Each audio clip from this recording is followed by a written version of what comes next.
Page 357, fin du chapitre 6.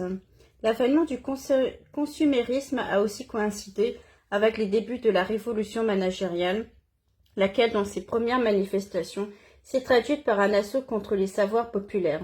Alors qu'un tonnelier ou une couturière se concevaient jusqu'alors comme les héritiers d'une fière tradition fondée sur un corpus de connaissances réservé aux initiés des nouvelles sociétés avec leurs organisations bureaucratiques et leur management scientifique, se sont efforcés de transformer les ouvriers en de pures extensions des machines, au sens littéral du terme, puisque leur moindre mouvement était désormais prédéterminé par d'autres.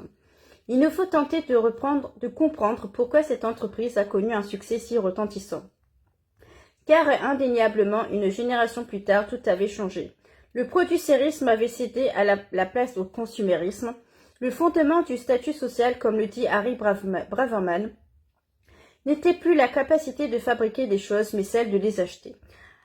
Braverman, 1974, page 246. Quant à la théorie de la valeur travail, entre-temps, purement et simplement effacée de la pensée économique sous les coups de la révolution marginaliste, elle était devenue si étrangère au bon sens populaire que, de nos jours, plus personne ne sait de quoi il s'agit, hormis les étudiants en économie et les derniers marxistes révolutionnaires. Aujourd'hui, si vous évoquez les producteurs de richesse, tout le monde pensera que vous parlez du capitalisme, des capitalistes, certainement pas des travailleurs. Dans les consciences populaires, ce fut un tournant phénoménal. Et s'il a pu se produire, c'est principalement à cause d'un défaut intrinsèque à la théorie de la valeur travail dans sa version initiale. Elle se concentrait sur la production, un concept fondamentalement religieux mais aussi profondément marqué par le système patriarcal. Même au Moyen Âge, les chrétiens se représentaient leur Dieu comme un travailleur manuel, un artisan. Il y a des débats autour de la question de savoir si dans la théologie chrétienne médiévale, le travail était davantage conçu comme une copie de l'acte de création divine ou comme un moyen de se perfectionner, voir Emer Ellis, 2009, page 10-15. Quoi qu'il en soit, ces deux principes semblent avoir coexisté dès le début du christianisme. Le travail humain, par lequel on entendait toujours en priorité le travail masculin, était conçu comme l'effort consistant à fabriquer et construire des choses, ou éventuellement à cultiver la terre avec ardeur pour les en extraire. Quant au travail des femmes, il était emblématiquement réduit à la production des bébés. Le travail réel qu'elles abattaient était presque totalement ignoré. Bien sûr, la hausse sans précédent de la productivité sous l'effet de la révolution industrielle a aussi joué un rôle en mettant en lumière l'importance des machines et des personnes qui les faisaient fonctionner, des arguments qui sont restés au cœur du débat politique et économique tout au long du XIXe siècle. Mais l'histoire n'est pas si rose, même en ce qui concerne le travail en usine. Au départ, les premiers propriétaires n'ont pas embauché dans leur fabrique des hommes, mais des femmes et des enfants, considérés comme plus malléables, et notamment les femmes plus aptes à endurer des tâches monotones et répétitives. Bien souvent, cela a engendré des situations d'une brutalité terrifiante. Cela a également placé les artisans traditionnels dans une position particulièrement pénible. Non seulement les nouvelles usines les jetaient dehors, mais c'était désormais leurs femmes et leurs enfants qui faisaient bouillir la marmite au lieu de travailler sous leur direction comme avant. Il ne fait aucun doute que c'est un des facteurs expliquant l'apparition des premiers briseurs de machines au moment des guerres napoléoniennes, un mouvement qu'on a appelé ludisme. D'ailleurs, si cette insurrection a pu être apaisée, c'est notamment grâce à un compromis social tacite prévoyant que le travail en usine serait à l'avenir majoritairement effectué par des hommes adultes. Pendant la centaine d'années qui ont suivi, les organisations syndicales ont paru se polariser sur les ouvriers d'usine, l'une des raisons étant qu'ils étaient les plus faciles à syndiquer.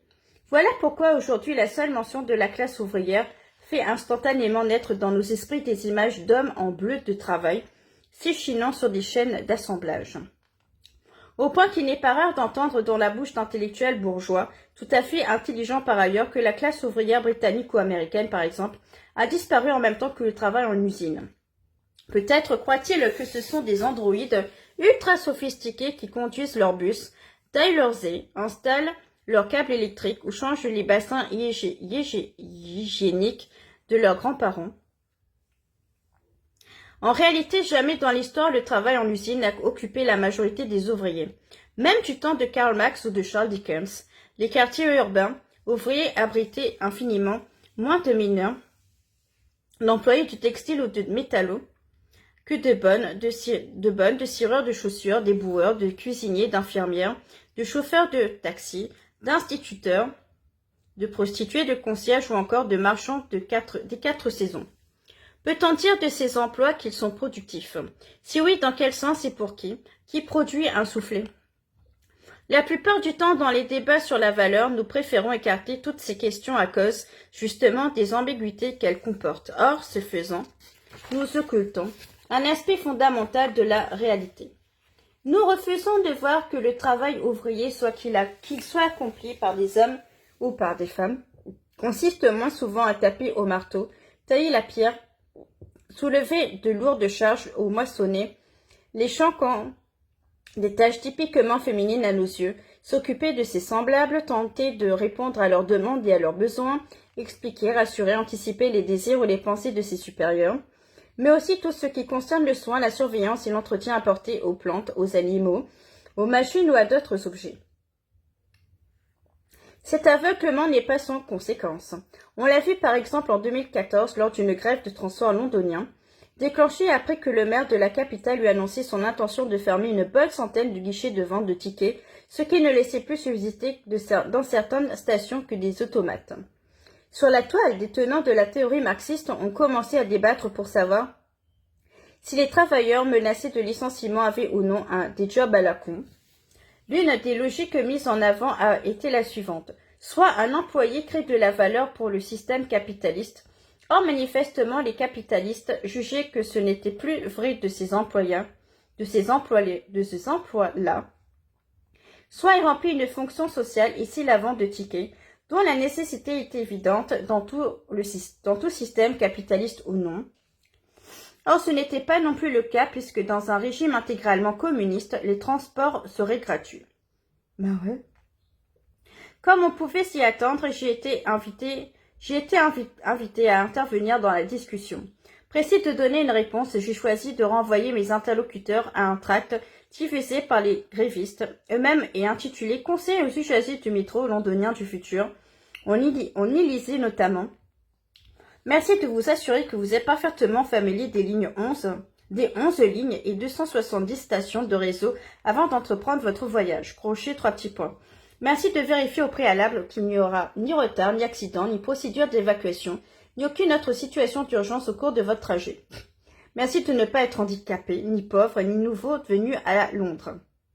Merci d'éviter d'être trop jeune ou trop âgé. Merci de ne pas être harcelé ni agressé pendant votre trajet. Merci de ne pas égarer vos effets personnels ni vos enfants. Merci de faire en sorte de n'avoir besoin d'aucune forme d'assistance. Apparemment, chez les défenseurs de la révolution prolétarienne, personne n'avait songé à aller s'enquérir de ce qui faisait réellement les employés des transports municipaux. Du coup, la vision qu'ils avaient d'eux était très proche du stéréotype véhiculé par les tabloïds de droite, de paresseux surpayés qui se la coulent douce sur le dos des contribuables.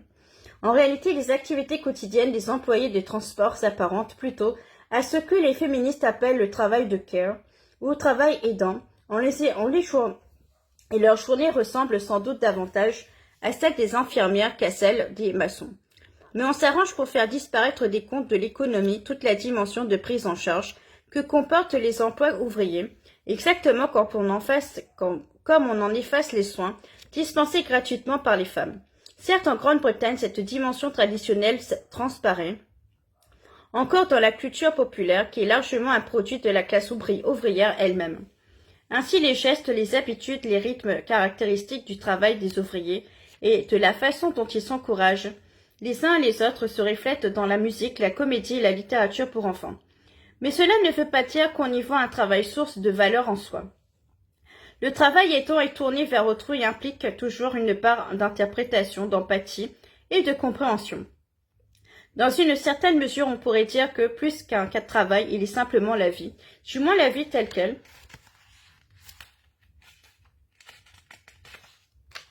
devrait être vécue. En effet, nous sommes des créatures naturellement empathiques. Et pour communiquer ensemble, il nous faut constamment nous imaginer à la place de l'autre, tenter de comprendre ce qu'il pense et ressent. En un mot, nous soucier de lui en tant que soit peu. Or, cela devient effectivement un travail quand l'empathie et l'effort d'identification à l'autre ne sont requis que d'une seule des parties prenantes à une interaction.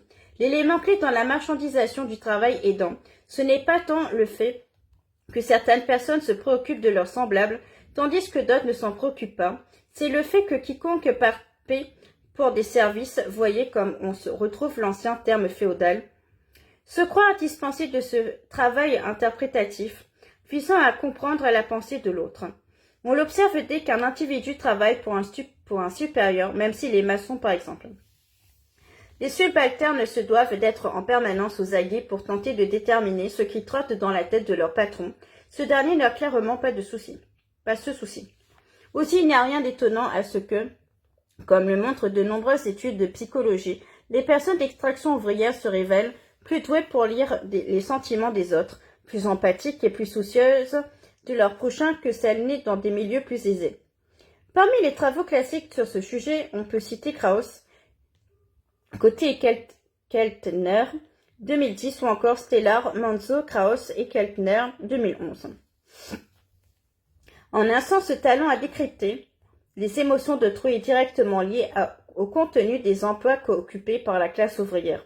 Ainsi, les riches n'ont pas besoin d'apprendre à le développer, puisqu'ils peuvent embaucher des larbins qui le feront à leur place et qui en plus s'occuperont d'eux. Les subalternes ont aussi tendance à se soucier davantage de leurs supérieurs que l'inverse. Cela vaut pour presque toutes les relations marquées par une inégalité structurelle, hommes, femmes, riches, pauvres, noirs, blancs, etc. Comme j'ai déjà eu l'occasion de l'écrire, je suis convaincue qu'il s'agit là d'une des principales forces qui permettent à ces inégalités de se perpétuer. Voir entre autres le premier chapitre de Bureaucratie, 2015, traduction française, page 84-88.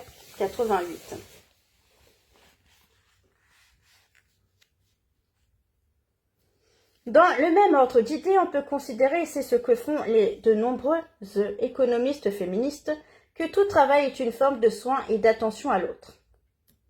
Pour reprendre l'exemple utilisé au début de ce chapitre, quand on construit un pont, c'est bien par souci de personnes qui voudraient pouvoir traverser la rivière. On a vu que c'est aussi en ces termes que les gens réfléchissent à la valeur sociale de leur emploi. Dans cette optique, l'argent, les marchés et la finance ne sont rien d'autre que la façon dont la société nous dit ce qui compte pour elle, puisque nous tenons à savoir vers qui ou vers quoi est dirigé l'effort de soin. Le système bancaire contemporain ne serait alors qu'une forme dévoyée de travail aidant, dirigé dans la mauvaise direction. Lol.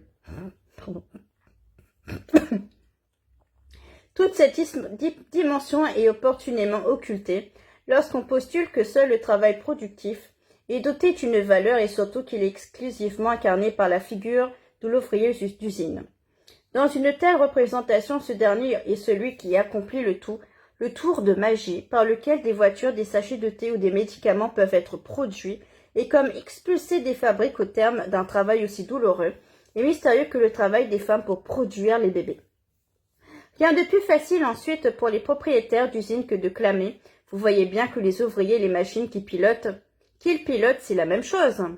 Bien entendu, les développements de ce qu'on a appelé le management scientifique a accentué le phénomène. Mais cette évolution n'aurait jamais pu avoir lieu si le paradigme du travailleur dans la conscience populaire avait été le cuisinier, le jardinier ou la masseuse. Aujourd'hui, la majorité des économistes ne voient plus la théorie de leur valeur travail qu'une survivance des premiers temps de leur discipline. De fait, il existe probablement des outils bien plus efficaces lorsqu'on cherche à comprendre le mécanisme de formation des prix. Mais il se trouve que ce n'est pas cela qui intéresse le mouvement ouvrier, ni sans doute de penseurs révolutionnaires comme Karl Marx. Penseurs révolutionnaires, comme moi. Pour eux, le cœur du problème est d'ordre philosophique. Il s'agit d'admettre que le monde dans lequel nous vivons est tel qu'il est parce que nous, société, l'avons collectivement fabriqué ainsi. Autrement dit, nous pourrions aussi bien l'avoir fabriqué différemment. Et l'on peut en dire autant que la quasi-totalité des objets physiques de notre vie quotidienne. Tous ont été cultivés ou produits par quelqu'un qui a agi en fonction de sa propre représentation, de notre personnalité et de nos désirs ou besoins. C'est encore plus vrai d'abstractions comme le capitalisme, la société ou le gouvernement. Elles n'existent que parce que nous les produisons inlassablement, jour après jour. Il y a quelque temps, John Holloway, sans doute le plus poète des marxistes contemporains, a entrepris d'écrire un livre intitulé « Cessons de fabriquer le capitalisme ». Le titre de l'édition finale que je trouve beaucoup moins bon est « Crack Capitalism », Holloway 2010. Crack. Sa thèse était la suivante. Nous agissons tous comme si le capitalisme était une sorte de monstre qui se dresse au-dessus de nous. En réalité, il n'est rien d'autre qu'une chose que nous produisons. Chaque matin au réveil, nous recréons le système capitaliste. Si nous décidions un beau jour de nous lever pour créer tous ensemble un autre système, il n'y aurait plus de capitalisme, il y aurait une autre chose. Ben ouais, hein. Finalement, cette question constitue peut-être le cœur, voire l'essence même de toute théorie sociale et de toute pensée révolutionnaire. Ensemble, nous fabriquons le monde dans lequel nous vivons. Quel monde? Pourtant, si l'on nous demandait d'imaginer un monde dans lequel nous aimerions vivre, personne n'inventerait celui que nous avons aujourd'hui. Nous sommes tous capables d'imaginer un monde meilleur. L'imagination. Qu'est-ce qui nous empêche d'en créer un, tout simplement? Comment se fait-il que cesser de fabriquer le capitalisme ou le gouvernement, ou au moins le prestataire incompétent, et le paperasse qui nous assomme, les prestataires incompétents, et la paperasse qui nous assomme, soit à ce point inconcevable pour nous? Manque de cœur. Postuler que le travail est un acte de production nous autorise à poser ces questions, et c'est déjà d'une importance capitale. Mais cela ne permet-il d'y répondre? Rien n'est moins sûr. J'ai pris conscience d'une chose, s'il nous est si difficile de créer une société différente, basée sur un corpus de règles différents, c'est justement parce que nous admettons cela, le fait que le travail, dans une très large mesure, n'est pas productif à strictement parler, mais relève plutôt du soin, et que même les tâches en apparence les plus impersonnelles impliquent toujours une dimension aidante. Nous avons beau ne pas aimer le monde tel qu'il est, la majorité de nos actions productives ou autres visent à faire le bien d'autrui, en général de personnes précises. Nos actions sont imbriquées dans des relations de soins. Ouais. Le problème, c'est que la plupart de ces relations supposent un monde plus ou moins inchangé à long terme. Par exemple, vous ne mettrez de l'argent de côté pour les études de vos enfants que si vous avez la certitude que dans 20 ans, les universités et l'argent existeront toujours. Un peu comme lorsqu'on se marie et fonde une famille, on renonce au rêve d'un monde meilleur que l'on nourrissait d'adolescents en acceptant les compromis de la vie adulte. En d'autres termes, l'amour que l'on porte à tout autre que soi, personnes, animaux, paysages naturels, exige souvent la sauvegarde de structures institutionnelles que l'on exècre peut-être par ailleurs. Sur l'assimilation croissante du travail au XXe siècle, à une forme de discipline et d'abnégation. Si nous ne cessons d'inventer des emplois nouveaux, c'est à cause de cette fable, héritée de Malthus et Darwin, selon laquelle chacun d'entre nous doit être mis aux turbines, quelle que soit la tâche pour justifier son droit à l'existence. Buckminster Fuller. Revenons à notre évangile de la richesse, cette contre-offensive victorieuse qui a permis aux capitaines d'industrie d'Amérique, puis du monde entier, de convaincre le public qu'ils étaient, et non leurs employés, les vrais créateurs de richesse. Ce succès a fait naître un problème insurmontable. Comment des ouvriers littéralement transformés en robots, et à qui l'on serine, qui ne valent guère mieux, pourraient-ils trouver un sens et un but à leur travail, alors même qu'on les exhorte de plus en plus à organiser leur vie autour de lui? De toute évidence, la solution à ce problème a été trouvée dans la réhabilitation d'une idée ancienne. Le travail, ça forge le caractère. On serait tenté de parler d'un renouveau puritain, mais en fait, comme on l'a vu, cette conception remonte bien plus loin. Elle est née d'une fusion entre le dogme chrétien de la malédiction d'Adam et la vision nord-américaine faisant du travail rémunéré aux ordres d'un maître un passage obligé sur la voie de l'accomplissement en tant qu'adulte. Dans cette optique, les travailleurs sont incités à concevoir leur labeur non pas tant comme un moyen de créer des richesses, ni d'être utile aux autres, du moins pas prioritairement, que comme un acte d'abnégation, une forme de cilice laïque, un renoncement à toute espèce de joie et de plaisir pour pouvoir devenir adulte et gagner le droit de posséder les gadgets de la société consumériste. Gadgets. Cette interprétation est massivement confirmée par les travaux de recherche récents. On n'a jamais vu un Européen ou un Américain considérer que sa carrière professionnelle devait être son signe distinctif pour la postérité. Promenons-vous dans un cimetière. Vous ne trouvez pas de pierre tombale marquée chauffagiste, vice-président exécutif, garde forestier ou employé. Quand un être meurt, on estime que l'essence de son âme réside dans l'amour qu'il a porté à son conjoint ou à ses enfants, dans celui qu'il a reçu d'eux. Pour ceux qui ont fait la guerre, on mentionne la division militaire dans laquelle ils ont servi. Dans toutes ces dimensions interviennent à la fois une intense implication émotionnelle et le fait de donner et reprendre la vie. Pourtant, il y a fort à parier que, de leur vivant, la première question que l'on posait à tous ces gens, quand on faisait leur connaissance, est « Vous faites quoi dans la vie ?»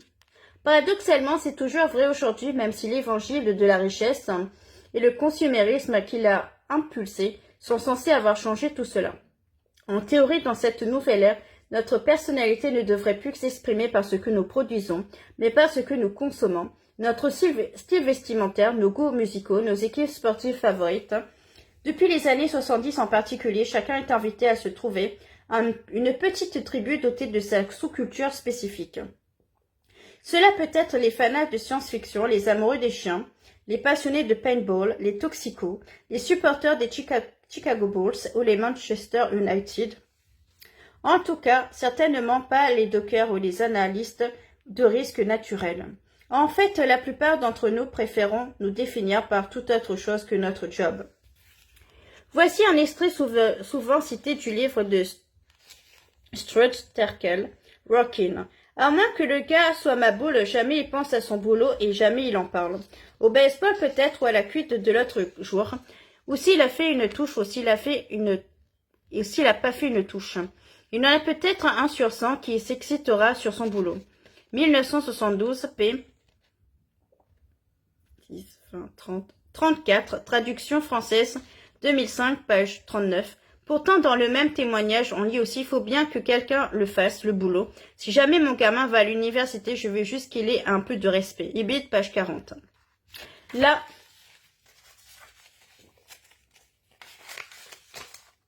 la contradiction demeure néanmoins.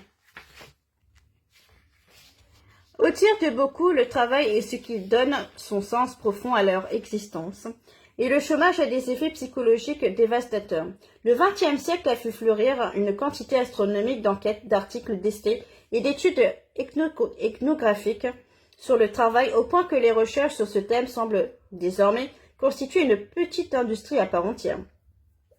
Les conclusions auxquelles parvient toute cette littérature qui paraissent valables, hormis quelques variations mineures pour les cols bleus, comme pour les cols blancs, et ce dans presque toutes les régions du monde, peuvent être résumés ainsi. 1. La plupart des gens tirent leur dignité et leur amour-propre du fait de gagner leur vie grâce à leur boulot. 2. La plupart des gens détestent leur boulot. On pourrait appeler cela le paradoxe du travail moderne. La sociologie du travail est bien entendu tout le domaine de recherche portant sur les relations sociales, se consacre presque exclusivement à tenter de réconcilier ces deux constats apparemment antinomiques. Deux auteurs de référence en la matière, Al-Gini et Terry Sullivan, écrivaient en 1987. Au cours des 25 dernières années ont paru plus d'une centaine d'études. Dans certaines, les travailleurs décrivent leur emploi comme physiquement épuisant, ennuyeux, psychologiquement avilissant, ou encore dégradant sur le plan personnel et futile. Crochet 3 petits points. Pourtant, ils tiennent quand même à travailler parce que, à un certain niveau de leur conscience, ils sentent bien que le travail remplit une fonction psychologique fondamentale, peut-être unique, dans la formation du caractère humain. Le travail n'est pas un gagne-temps, un gagne-pain. C'est aussi l'une des composantes essentielles de la vie intérieure. Crochet 3 petits points. Être privé de travail, c'est être privé non seulement de ce que le travail permet d'acheter, mais de la possibilité de définir, d'estimer son propre soi. Ginny et Sullivan, 1987, page 649, 651, 654. De longues années de recherche sur le sujet ont conduit Al Ginny à la conclusion que le travail est de moins en moins regardé comme un moyen en vue d'atteindre une fin, c'est-à-dire d'acquérir les ressources et les expériences nécessaires à la poursuite d'autres projets, ce que j'ai appelé les valeurs non économiques, famille, politique, communauté, culture, religion, et de plus en plus comme une fin en soi. Mais une fin en soi que beaucoup trouvent néfaste, humiliante et étouffante. Comment concilier ces deux observations? Une solution est d'en revenir aux arguments développés au chapitre 3. Notre qualité même d'humain réside dans le fait que nous avons chacun un ensemble de buts et de raisons d'être. Par conséquent, quand un individu a le sentiment de n'avoir aucun but, c'est tout juste si l'on peut dire qu'il existe réellement. Il y a sûrement une part de vrai là-dedans. En un sens, nous sommes tous un peu comme le détenu qui préfère s'épuiser à la blanchisserie de la prison, plutôt que de moisir dans sa cellule à regarder la télé. Mais il est une autre possibilité que les sociologues négligent souvent. Si le travail est une forme de sacrifice ou d'abnégation, alors c'est précisément l'atrocité du travail moderne qui autorise à le regarder comme une fin en soi. Car l'île est de retour. Le travail se doit d'être pénible, c'est la dureté de la tâche qui forge le caractère. En d'autres termes, les travailleurs tirent leur dignité et leur amour-propre du fait même qu'ils détestent leur boulot. Comme le fait qu'observer Clément, cette attitude semble flotter dans l'air que nous respirons et s'exprime à demi-mot dans les conversations informelles de bureau. Il évoque cette pression qu'on fait peser sur nous parce qu'on se juge nous-mêmes et qu'on juge les autres à l'aune de l'ardeur que nous mettons à un boulot qu'on n'a jamais eu envie de faire. Crochet, 3 petits points. Si vous ne vous détruisez pas mentalement, physiquement dans un job salarié, vous ne vivez pas comme il faut. Cet état d'esprit concerne sans doute moins la main-d'œuvre agricole immigrée, les gardiens de parking ou les cuistots par exemple, que les employés de bureau de la classe moyenne comme Clément. Cependant, il est aussi à l'œuvre dans les environnements ouvriers, mais en négatif, sans se sentir obligés de clamer en permanence qu'ils sont surmenés pour légitimer leur existence. La plupart des gens seront néanmoins d'accord avec l'idée que quiconque cherche purement et simplement à se soustraire au travail ne mérite guère mieux que la mort. Aux États-Unis, les stéréotypes sur la fainéantise et l'indignité des pauvres ont donc autant eu un fondement raciste.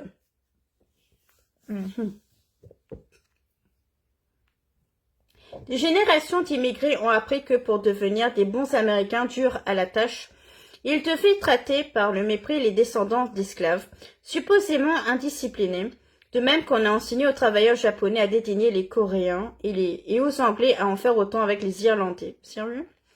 Voir à ce sujet l'ouvrage classique de Noël Ignatieff, How the Irish Became White, 1995. Aujourd'hui, les grands médias sont obligés de se montrer un peu plus subtils, mais cela ne fait pas taire ce bruit de fond permanent de stigmatisation des pauvres, des chômeurs et de tous ceux qui vivent des aides sociales.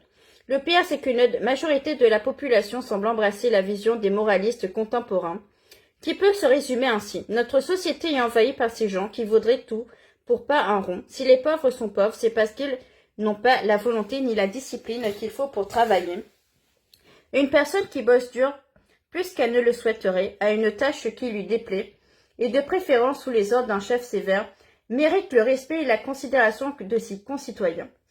C'est ainsi que la dimension sadomasochiste des relations du travail décrite au chapitre 4, loin d'être un simple effet de secondaire, aussi déplaisant qu'inévitable des chaînes de commandement verticales, est devenue centrale dans la définition même du travail. Désormais, s'offrir au boulot est à la base de la citoyenneté économique. C'est aussi indispensable que d'avoir une adresse postale. Sans cela, inutile d'espérer pouvoir réclamer quoi que ce soit. La boucle est donc bouclée, nous sommes devenus à notre question de départ, sauf que maintenant nous avons les moyens d'envisager la situation dans son contexte historique. L'une des raisons de la prolifération des jobs à la con tient à cette féodalité managériale si particulière qui s'est imposée dans les pays riches, puis dans toutes les économies de la planète. Ces jobs génèrent une grande souffrance, car la souffrance fondamentale du bonheur humain est le sentiment d'avoir un effet sur le monde, ce que beaucoup expriment en termes de valeur sociale. Or, la plupart des travailleurs ont compris qu'il existe une relation inversement proportionnelle entre la valeur sociale d'un emploi et le salaire qu'il est susceptible de procurer. À l'instar d'Annie, ils sont contraints de choisir. Soit ils décident de faire quelque chose d'utile et d'important, par exemple s'occuper des tout-petits, auquel cas ils s'entendront dire qu'ils doivent s'estimer heureux d'aider leurs semblables et qu'ils n'ont qu'à se débrouiller autrement pour payer leurs factures. Soit qu'ils acceptent un boulot vain et dégradant, qui les ruine au physique comme au mental, pour la simple raison que, selon un principe communément admis, vous ne méritez de vivre que si vous ne vous détruisez à la tâche, quand bien même celle-ci ne servirait strictement à rien. Je crois qu'il n'est pas inintéressant de conclure ce chapitre avec Carlyle. Son texte célébrant le travail comporte une étrange diatribe contre le bonheur qui occupe pas moins d'un chapitre entier. Dans ces lignes, Carlyle répond aux penseurs utilitaristes et notamment à Jeremy Bentham. Celui-ci a lancé l'idée qu'il est possible de quantifier précisément le plaisir humain, si bien que toute question morale que peut se résumer à calculer ce qui générera le plus grand bonheur possible pour le plus grand nombre. Par la suite, la formule s'est rétrécie, devenant le plus grand bien possible pour le grand nombre. Mais la théorie initiale de Bentham était fondée sur un calcul hédoniste. C'est là-dessus que portait la critique de Carlyle. Le bonheur, objecte Carlyle, est un concept ignoble.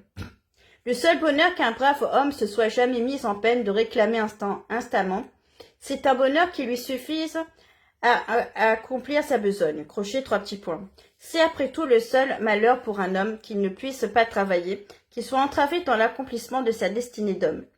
Thomas Carlyle, 1843, page 134, traduction française, page 246.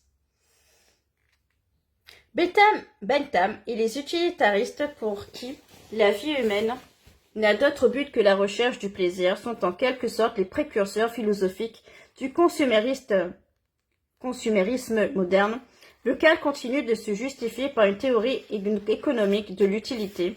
Cependant, la position de Carlyle n'est pas à proprement parler à l'opposé de celle de Bentham, ou alors elle est uniquement en termes dialectiques.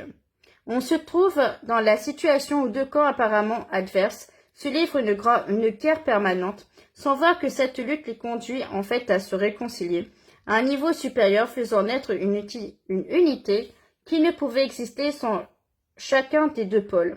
Ainsi, la conviction que les êtres humains sont ultimement, invariablement et nécessairement mus par la quête de richesse, du pouvoir, du confort et du plaisir s'appuie ultimement, invariablement et nécessairement sur une doctrine qui conçoit le travail comme une abnégation et lui attribue une valeur pour la raison même qu'il est lieu de la souffrance, du sadisme, de la vacuité et du désespoir. Laissons le mot de la fin à Carlyle. Tout travail, fût-il le tissage de coton et chose noble, le travail seul est noble, répétons-le ici et proclamons-le une fois de plus. Et d'autre part, toute dignité s'achète par la peine. La vie facile n'est pas le fait d'un homme, crochet, 3 petits points. Notre religion la plus haute a pour nom le culte de la tristesse. Pour le Fils de l'homme, il n'est pas de noble couronne portée à juste titre, ou même injustement qu'il ne soit une couronne d'épines. Ibid, page 132, traduction française, page 242. Fin du chapitre 6.